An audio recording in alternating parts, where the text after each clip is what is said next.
la rédaction. Il est 18 h, bonjour, c'est Accès Direct, le magazine de la rédaction sur 8 Mont-Blanc. Ravi de vous retrouver ce soir. Politique, bande dessinée et bon plan pour le week-end. Je reçois en effet sur ce plateau dans quelques minutes Véronique Rioton, députée de La République En Marche sur la première circonscription de Haute-Savoie. Nous verrons comment se passent ces premiers mois de mandat.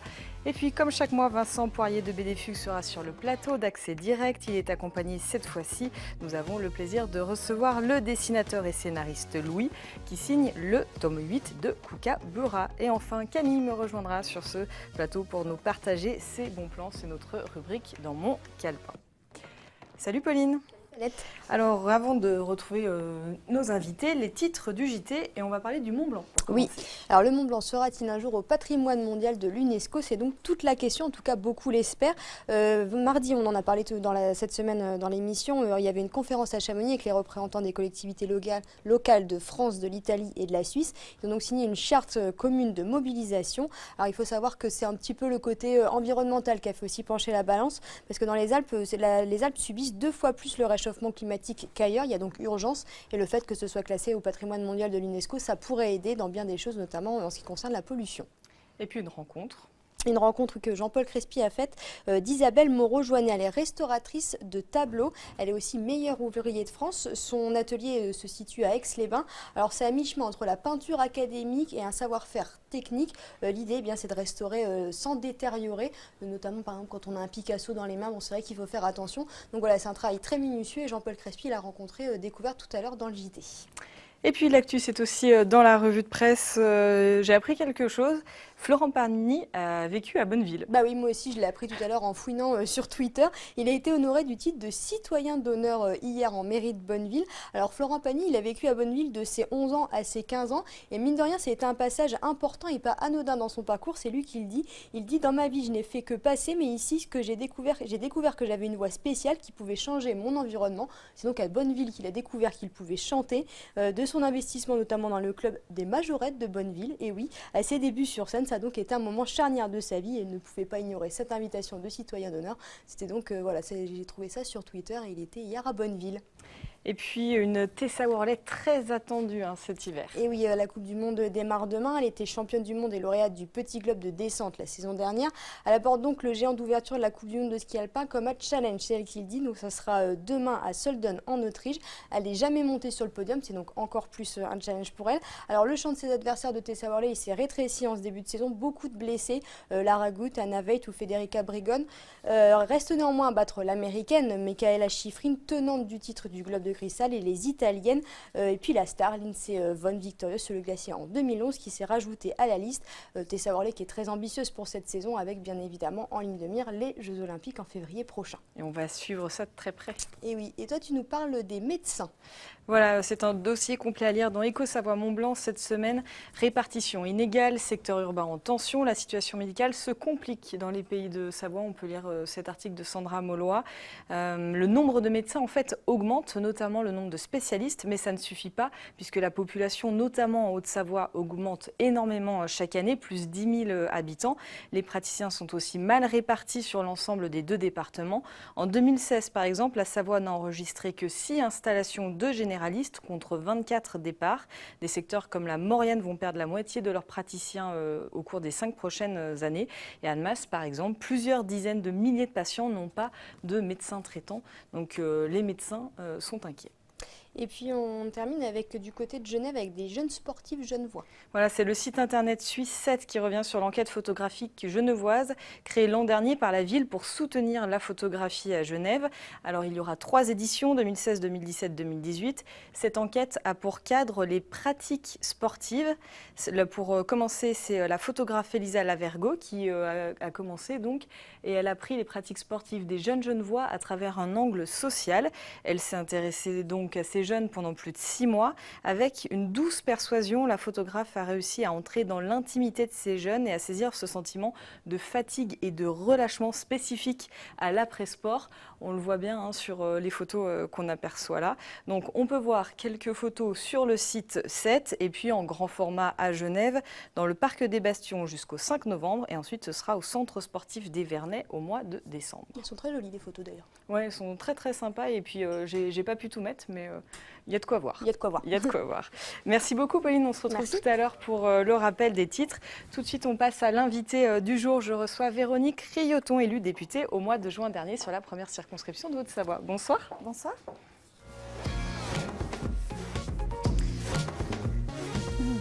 Alors, vous avez été élu le 18 juin dernier avec 64% des voix face à la candidate Les Républicains Annabelle André-Laurent sur la première circonscription, une circonscription longtemps tenue par Bernard Accoyer. 4 mois après, qu'est-ce que vous retenez de cette campagne ? Beaucoup d'envie, une campagne où j'ai rencontré des personnes qui souhaitaient beaucoup de changements, donc un bel accueil dans un premier temps, beaucoup de rencontres, et puis moi qui ai participé dans les comités locaux en partie à l'élaboration du programme, très envie de le faire partager et puis de le porter. Beaucoup d'attentes, donc beaucoup de pression aujourd'hui ? Alors de la pression, beaucoup d'envie, en tout cas le rythme est important. Chaque semaine, ce programme qu'on a porté, on le met en œuvre, donc plus que de la pression, c'est du rythme. Du rythme. C'est ça. Alors vous avez rejoint notamment la commission développement durable et aménagement du territoire. Très concrètement, qu'est-ce que vous pensez y apporter ? Eh bien, au sein de la commission du développement durable, on travaille la feuille de route qui est de poursuivre le plan climat un peu dans les suites de la COP 21 et des accords de Paris. Donc, qu'est-ce qu'on veut y apporter ? Eh bien, le fait de rendre des décisions un peu incontournables, c'est ce qu'on a déjà fait à travers le fait de mettre fin à l'exploitation des hydrocarbures. Donc, vraiment de prendre des décisions qui sont un peu en rupture et puis en même temps d'accompagner les transformations. Vous avez pris la parole récemment en commission sur la question des réfugiés climatiques. Oui. On regarde un petit extrait. Merci. La parole est à Véronique Riotton. Madame la ministre, nous le voyons quotidiennement, le réchauffement climatique entraîne une multiplication des catastrophes naturelles qui précipitent 26 millions de personnes chaque année dans la pauvreté selon la Banque mondiale. L'ONU estime de son côté à 250 millions le nombre de réfugiés climatiques d'ici 2050. Les migrations climatiques deviennent le nouvel enjeu des politiques d'asile. Or, aucune protection n'est prévue pour ces migrants qui ne bénéficient d'aucun statut juridique dans le droit international, la Convention de Genève ne reconnaissant qu'un statut de réfugié politique. La COP 21, à ce titre, a été un rendez-vous manqué qui n'a pas permis d'aboutir à une clarification avec nos partenaires du statut de réfugié climatique et environnemental. Quelles pistes sont envisagées par le gouvernement pour faire avancer la question du statut de ces réfugiés, aussi bien au niveau français qu'au niveau international ? Il faut s'intéresser à tout, parce que là on le voit, c'est une thématique globale, celle des réfugiés climatiques, mais on va le voir plus tard, vous êtes aussi sur un angle assez local autour de l'environnement, donc il faut avoir un regard global. Oui, un regard large, et puis en même temps, ce qui m'intéresse dans cette commission, c'est le fait de pouvoir faire le lien avec ce qu'on vit sur Annecy. On a des enjeux de mobilité, de qualité de l'air, de changer quelques comportements, donc c'est à la fois contribuer au niveau de la commission, et puis d'en faire le lien ici. Toujours sur la question de l'environnement, vous avez signé une tribune il y a quelques jours pour demander l'interdiction du glyphosate. Une cinquantaine de députés La République En Marche l'ont signé. Oui. Alors, pas tout le monde. On a reçu notamment Tiffany Degois sur ce même canapé en début de semaine. Alors, elle ne l'a pas signé en expliquant privilégier, c'est pas tout à fait le terme qui est utilisé, mais en tout cas privilégier les impératifs agricoles sur cette question, puisque les dangers autour du glyphosate sont objet de controverse. Vous, il y avait une urgence. Oui, en tout cas une urgence à inverser la tendance. Et on sait que l'autorisation se termine à la fin de l'année et il y a une vraie urgence à changer le prisme et le fait d'interdire la vente, en tout cas à terme, et de laisser un peu de temps. L'idée, c'est pas de stopper de façon brutale, c'est de dire il faut qu'on arrête quelque chose qui est reconnu comme dangereux, en tout cas cancérigène, et c'est ça que je porte, pour laquelle il faut mettre de la visibilité, tout en accompagnant les agriculteurs, c'est sûr, qui ont utilisé ce produit pendant longtemps, et donc les aider à faire un modèle un peu différent. Donc il me semblait qu'en tout cas, à l'échelon de 2-3 ans, ça me paraît bien. Avec d'autres députés En Marche, toujours, vous lancez une table ronde le 4 décembre prochain qui aura lieu à Mettey pour contribuer aux assises de la mobilité organisées par le gouvernement. Alors, encore des discussions, une table ronde, des assises. Pour aller jusqu'à où très concrètement? Pour Alors, faire quoi? Oui. Les assises de la mobilité sont le support de la prochaine loi de mobilité qui interviendra au premier trimestre 2018. Donc la finalité, c'est ça, c'est faire des propositions concrètes concernant la mobilité. La mobilité, c'est des sujets sur une mobilité plus propre, c'est des sujets sur une mobilité plus connectée, plus solidaire, donc un ensemble de thématiques. Et dans la commission dans laquelle je suis déjà embarquée dans les ateliers et les assises de la mobilité du point de vue d'une énergie plus propre. Et la déclinaison se fait vraiment dans une volonté participative. Donc le gouvernement décline des ateliers et qui auront lieu également organisés par la préfecture Annecy le 14 novembre. Et puis nous reprenons en table ronde professionnelle l'ensemble des professionnels du sujet pour proposer des solutions concrètes pour avancer sur les sujets de la mobilité. Donc quand on parle de mobilité, c'est quoi? Ça va être d'interdire les voitures dans certaines zones, créer plus de lignes de bus ou en tout cas plus fréquemment les axes? Alors les axes, c'est changer l'énergie. Aujourd'hui, on voit bien qu'on est en train de, on a déjà mis la fiscalité au niveau de l'essence et du diesel et le coup d'après, ce sera de faire avec une énergie plus propre.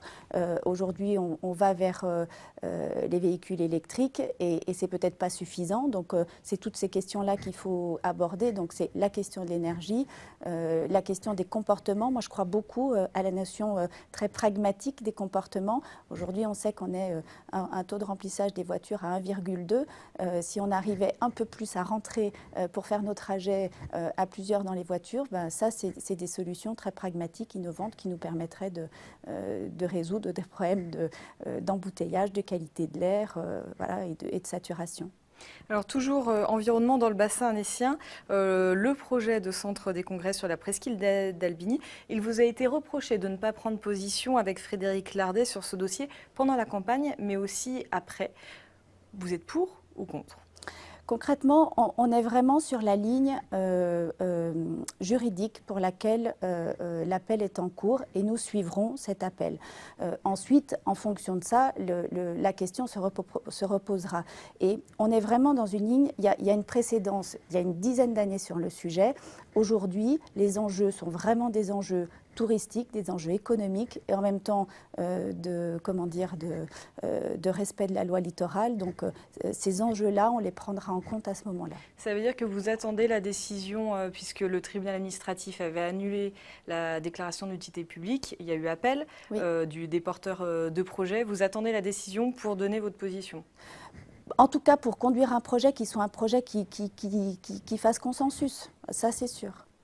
Alors on va changer de sujet. Les députés En Marche de Haute-Savoie ont souhaité répondre aux collectivités locales cette semaine dans un communiqué en parlant d'allégations trompeuses, notamment au cours du congrès des maires qui s'est tenu le week-end dernier. On écoute un extrait de l'intervention de Nicolas Rubin, qui est le président des maires de Haute-Savoie. La Haute-Savoie ne saurait être seulement un département de tourisme ministériel. Nous attendons un peu plus de considération et des messages forts et de confiance, quels que soient les gouvernements successifs d'ailleurs. Les exemples ne manquent pas. Vous comprenez l'inquiétude des élus, oui, des absolument. collectivités ? Oui. Le gouvernement et l'exécutif qu'on a là va faire ce qu'il dit. Donc ça, c'est peut-être la première fois où ça fait un moment qu'on n'a pas vu ça. Ce qui est sûr dans la volonté, c'est de restaurer au niveau des instances européennes la confiance de la France. Et pour ça, il faut qu'on sorte de la procédure de déficit excessif. C'est ça qui est visé. Donc ça va imposer effectivement de faire des économies et de réduire la dépense publique.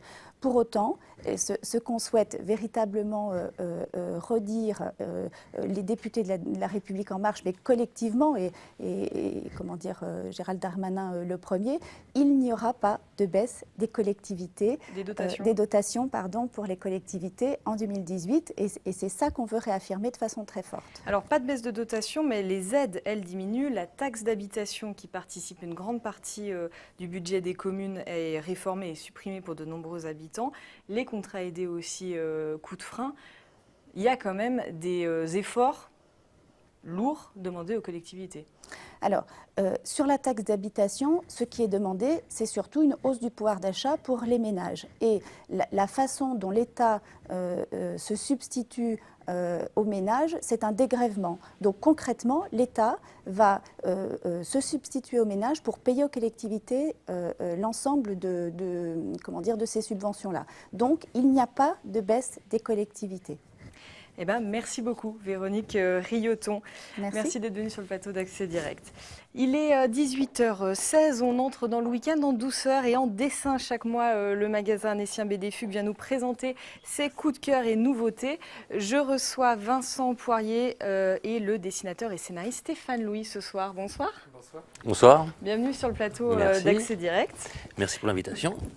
C'est avec plaisir. Alors ce samedi, BD Fugue vous accueille, Stéphane Louis, à l'occasion de la sortie du tome 8 de la série Kookaburra. Alors je dois écorcher le nom parce que, pour être honnête, je ne connaissais pas. Un événement pour les amateurs de science-fiction. Merci. C'est ça. Un vrai gros événement, effectivement, parce qu'en fait, Kookaburra, alors, on a ramené quelques albums quand même de Stéphane Louis. C'est cet album-là qui est la conclusion d'une série qui a été démarrée il y a une vingtaine d'années et qui est effectivement donc une collection culte pour les amateurs de science-fiction. 20 ans de création, 20 ans aussi d'albums autour de Kookaburra, puisqu'il y a la série mère, celle-ci, mais il y a les séries dérivées.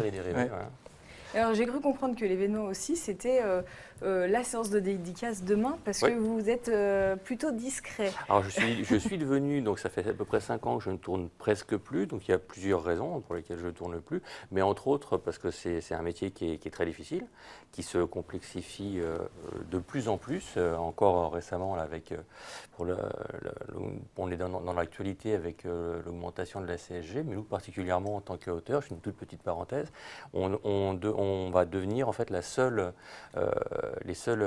professionnels en fait pour lesquels il n'y aura pas de compensation. Donc on va se retrouver avec une augmentation en fait de nos cotisations de 1,7%. Les seuls dans ce cas-là, alors que c'est une profession qui est très précaire déjà. Il y a plus de la moitié des auteurs de BD qui sont des travailleurs dits pauvres. On a fait les états généraux de la bande dessinée il y a très récemment. Et donc tout le monde n'a pas la chance, même s'il y a le travail d'être Uderzo ou des auteurs qui fonctionnent très bien. Moi j'ai la chance que ça fonctionne plutôt bien pour moi. Donc je ne suis vraiment pas à plaindre. Mais il n'empêche qu'on est amené à faire des choix. Donc soit on travaille chez soi et pour avoir une production et faire donc des albums lus par le plus grand nombre, soit on va en dédicace et donc même si c'est toujours super agréable de rencontrer son public, c'est quand même énormément de temps investi, même si on est très bien reçu aussi. Donc là je viens en voisin en plus, donc je vais pas aller très loin. Vous habitez dans le coin. Voilà, donc je suis un Haut-Savoyard d'adoption, parce que donc j'ai vraiment eu un coup de cœur pour la région et pas seulement, parce que donc ma femme est originaire d'ici. Donc elle est aussi auteure de BD, elle est coloriste. Et donc on a décidé de venir s'installer dans le pays de ses racines, où elle a encore beaucoup de famille, donc ma belle famille. Et voilà, et donc nous sommes en Sylvien. On salue d'ailleurs. On salue, belle maman si vous nous voyez, beau papa et tout le monde. Voilà. Non, on est en Sylvien d'adoption, donc ça fait 7 ans qu'on est ici, on ne le regrette pas du tout. Paris ne nous manque pas du tout. Alors cet album, est-ce que vous pouvez nous parler de cet album? Alors c'est un album donc, sur lequel j'ai eu beaucoup d'émotions et beaucoup de plaisir à travailler parce qu'il représente beaucoup de choses. Donc Nicolas Mitric, le scénariste, c'est le scénariste de ma première série, donc qui s'appelait Tessa, que j'ai commencé, une série qui est terminée en 8 tomes, plus une série dérivée en 8 tomes, qu'on a commencé il y a 14 ans maintenant. Et donc c'était ma première héroïne, ma première histoire donc avec Nico. Nico lui a repris en fait cette série Kookaburra, donc c'était le deuxième dessinateur, donc qui était scénarisé par Didier Christ, donc qui est une sommité en fait dans le monde de la bande dessinée. Didier, ça fait presque je sais pas, presque 30 ans qu'il est. Oui, puis c'est un auteur qui a influencé toute une génération d'autres auteurs. Donc il a donné le ton pour. Dans vraiment ce qu'on appelle le style semi-réaliste, il a fait même école, c'est-à-dire que Nicolas Mitric, qui est scénariste et dessinateur, fait partie de cette école-là, moi aussi d'une certaine manière. Et pour la petite histoire, c'est Didier Christ qui m'a présenté à Nicolas donc à Angoulême il y a une quinzaine d'années. C'est un peu comme ça que tout a commencé. Donc il y a une espèce de boucle qui Didier m'a présenté Nicolas. J'ai mis le pied à l'étrier. donc avec d'autres parrains de la bande dessinée. Et donc presque 15 ans plus tard, je termine une série principale de Didier Chris. Donc c'était un honneur pour moi. Et c'est Didier en plus qui fait la dernière page de cet album-là. Une espèce de grosse boucle qui se termine. Le monde de la BD est petit. Voilà, le monde de la bande dessinée est petit. Voilà, non, c'est vrai. Donc c'est un album qui est chargé émotionnellement pour ses auteurs et pour les lecteurs, vu que c'est une grosse histoire qui se termine. J'espère que ça le sera pour eux aussi. Il est très attendu cet album. Il était très attendu. Imaginez 20 ans de lecture. La dernière fois qu'on avait eu un tel phénomène, c'était la série 13, que beaucoup connaissent au même titre que Largo Winch. Et 13, on a attendu 25 ans pour avoir la conclusion. Donc là, on a attendu un peu moins. Mais 20 ans, non, pour les fans de science-fiction, c'est un véritable événement. Et l'événement, c'est qu'on ait un auteur de cette qualité qui a pu le finir, c'est formidable. À qui il est destiné? Est-ce qu'on peut le lire?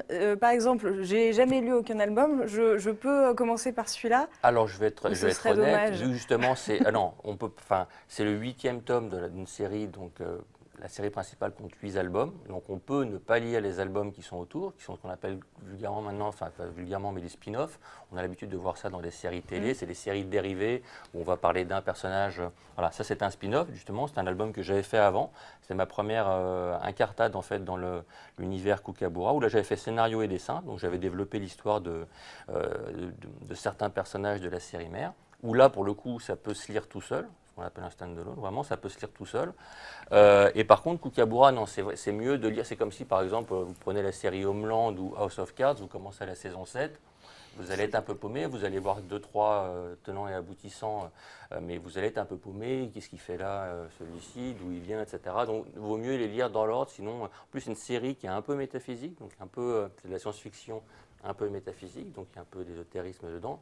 On peut être un peu perdu si jamais on s'y prend au dernier album. Voilà. En plus, vu que c'est vraiment une conclusion, oui, c'est pas le but. Oui. Voilà, il y a tout ce qu'on appelle des arcs narratifs, donc des pistes d'histoire qui ont été lancées au fur et à mesure de la série, qui viennent se boucler à ce moment-là. Donc si vous voyez que les trains arriver sans savoir d'où ils sont partis, c'est déstabilisant. Voilà. Un mot sur l'histoire? Alors Kookaburra, l'histoire, justement, comment tient le libraire? Tu les as lus ou pas? Oui, je les ai lus. Comment le libraire résumerait? Comment le conseiller? Voilà. Alors c'est vrai que c'est pas évident de conseiller une telle histoire parce qu'en fait l'univers est extrêmement vaste. En fait c'est plus une histoire de genre, d'ingrédients que véritablement d'histoire. Parce que l'histoire elle se déroule assez facilement et naturellement. Je pense que c'est surtout des connivences avec un genre. Faut aimer la science-fiction, le space opéra, pour un moment avoir ces petits moments de battement de cœur en lecture qui vont finalement accompagner une histoire qui n'est pas si complexe que ça. C'est vrai, quand il en parle, on a l'impression qu'on est dans quelque chose d'extrêmement inaccessible, sauf au... Non, c'est très grand public, mais par contre, c'est extrêmement référencé, que ce soit pour les amateurs de science-fiction, cinéma, séries, télé. On va avoir finalement tout un tunnel d'introduction à cette histoire, mais avec au passage tous ces ingrédients qui vont faire pétiller les yeux du lecteur amateur du genre. Donc c'est une série finalement qui est un petit peu représentative de l'ensemble du genre science-fiction, que ce soit pour la littérature, le cinéma, la télévision et désormais la bande dessinée. Didier Chris, qui a créé la série, justement, lui, dès le départ, a insufflé justement pas mal d'hommage en fait à ce qui lui l'a construit en tant qu'auteur dans le genre de la science-fiction et du space opéra, aussi bien Star Wars, le classique Star Wars, que la stratégie Ender, qui avait été un roman culte qui a été adapté il y a quelques années au cinéma. Voilà, donc tout ça justement on l'a dedans sur fond un peu ésotérique d'une prophétie, mais voilà, en suivant un personnage charismatique qui est le héros Dragan Preko, qui est ce qu'on appelle un space sniper. Un baroudeur, grande gueule, voilà. Mais un vrai héros. Voilà. J'aurais appris plein de choses. Merci beaucoup. Merci. Je rappelle donc la séance de dédicace demain, samedi 28 octobre, de 15h à 19h. C'est ça. C'est bien ça, à BD Fugue. Et puis un petit clin d'œil sur un autre auteur dont j'ai perdu le nom, Jean-Pierre Gibra. Jean-Pierre Gibra, oui. Jean-Pierre Gibra, il ne fait pas tout à fait de la science-fiction. Jean-Pierre Gibra, c'est un auteur complet. C'est vrai que Stéphane Louis peut être dessinateur, peut être scénariste ou peut faire l'ensemble. Jean-Pierre Gibra, il travaille tout seul. La seule collaboration qu'il avait faite, c'était avec Jackie Berroyer il y a quelques dizaines d'années de ça. Jean-Pierre Gibra, il a un dessin qui est juste époustouflant pour nous raconter des grands pans de l'histoire de France par le biais de son personnage Mathéo, qu'on aperçoit ici sur la couverture. Jean-Pierre Gibra, il a non seulement un immense talent de dessin, mais il a un talent de narration et un talent d'écriture. C'est-à-dire qu'on oublierait son dessin, on se contenterait du texte. Il y a une prose qui est d'une beauté extraordinaire, c'est remarquable du début jusqu'à la fin. Et il nous raconte par le biais de Mathéo, premier tome, le démarrage de la Première Guerre mondiale. Second tome, on est en pleine révolution russe. Troisième tome, on est sur l'émergence de la guerre d'Espagne, qui dit aussi finalement les prémices de la Seconde Guerre mondiale. Enfin, voilà, on va suivre Mathéo, surtout ces temps forts, avec quelque chose d'extrêmement humain malgré tout. Ce qui fait que voilà, on a un album extrêmement, une série extrêmement complète, qui va plaire également à des non-lecteurs de bande dessinée. C'est ce que j'ai constaté avec cet auteur-là. Il arrive qu'à la librairie, des gens nous disent « moi la BD, ça ne m'intéresse pas tant que ça », et puis on leur montre le travail de Jean-Pierre Gibra. Et ils sont finalement j'aime la BD. Tout compte fait, j'aime ça. Et Jean-Pierre Gibra nous fait l'honneur de venir à la librairie le mercredi 8 novembre. Oui. C'est un très très grand auteur. Il avait déjà été célébré, on va dire, dans la région, puisqu'il était l'invité d'honneur de Sevrier BD, le festival de la bande dessinée du Lac d'Annecy. C'était en 2014.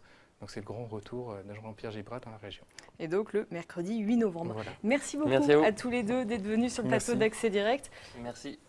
À vous. Je vous rends ça. Et Camille va nous rejoindre pour sa chronique hebdomadaire dans Mon Calepin.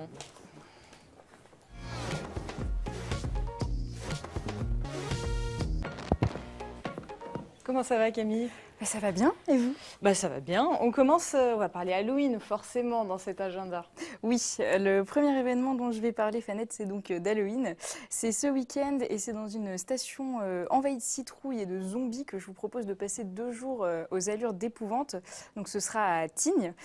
Au programme parking hanté, film d'horreur, apéritif croustillant, donc insectes et larves, tout ça, des choses qu'on aime bien, quoi. Tout ce qu'on aime. Donc je pense que oui, effectivement, la nuit tombée, ça doit être assez flippant. Et il y en aura pour les skieurs aussi, puisque le glacier de la Grande Motte est ouvert depuis le 30 septembre. Et spécialement pour l'occasion, le funiculaire se transformera en véritable train fantôme. Vous serez accueillis, si j'ai tout compris, par un zombie et vous redescendrez avec un zombie. Faut garder son sang-froid. Et puis d'ailleurs, on reste dans l'univers d'Halloween. Exactement, avec la Zombie Walk qui aura lieu à Annecy mardi 31 octobre. Donc à partir de 18h jusqu'à 19h30, il y aura un défilé dans la ville. Donc la Zombie Walk, qu'est-ce que c'est ? C'est un concept venu des États-Unis. Donc le but, c'est de se transformer en zombie le temps d'une soirée. L'année dernière, il y avait quand même près de 350 zombies qui avaient défilé dans les rues d'Annecy. Donc voilà, ça promet d'être un événement particulier. Et puis c'est l'automne, et donc l'automne, c'est aussi la période des foires. Exactement, c'est la foire de la bâtie à la Balme de Sillingy, donc ce dimanche 29 octobre. De 8h à 18h ce dimanche, vous pourrez y retrouver des stands d'associations, d'artisans, de producteurs locaux. Voilà, il y aura entre autres aussi un vide-grenier et une fête foraine. Donc voilà, si vous y allez, prenez-y vous en avance parce qu'il y a beaucoup de monde. Et puis il y aura également dès 9h un concours bovin et dès 15h un défilé des classards, c'est-à-dire que toutes les personnes nées une année en 7 seront invitées à défiler ensemble pour passer un bon moment. Donc apparemment nous deux on ne pourra pas défiler quoi. Non, j'étais en train de réfléchir. Non, ça marche pas. Une conférence pour continuer. Une conférence, celle des incroyables comestibles à Saint-Jean-de-Maurienne. Donc voilà, c'est ce samedi 28 octobre de 18h à 20h à la salle Précopé à Saint-Jean-de-Maurienne.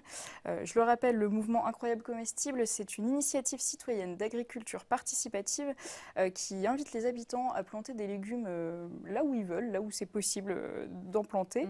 Et à les proposer en libre service. Donc le concept sera bien sûr développé lors de cette soirée et on parlera notamment des thèmes de l'agriculture urbaine, de l'autosuffisance alimentaire et de la permaculture.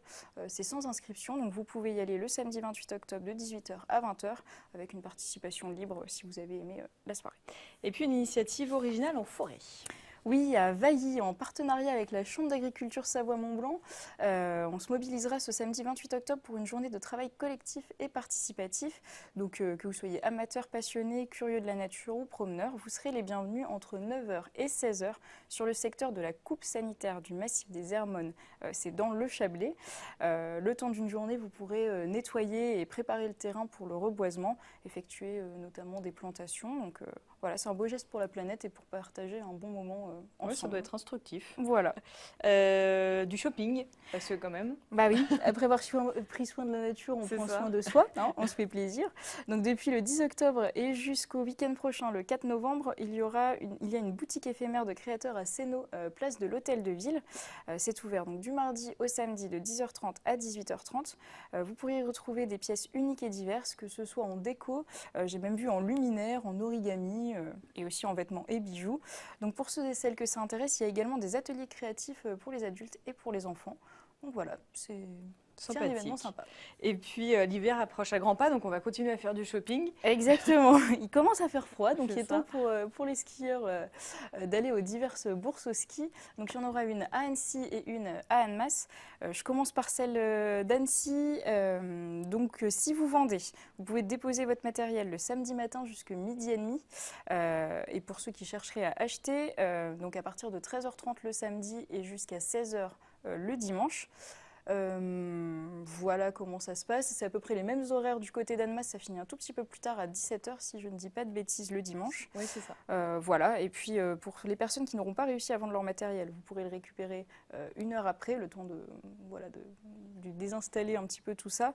Et puis je le rappelle, hein, une bourse au ski, c'est le moment pour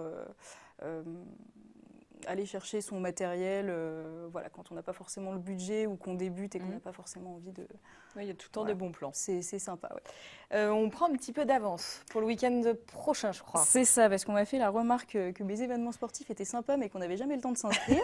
Donc c'est dommage. Voilà.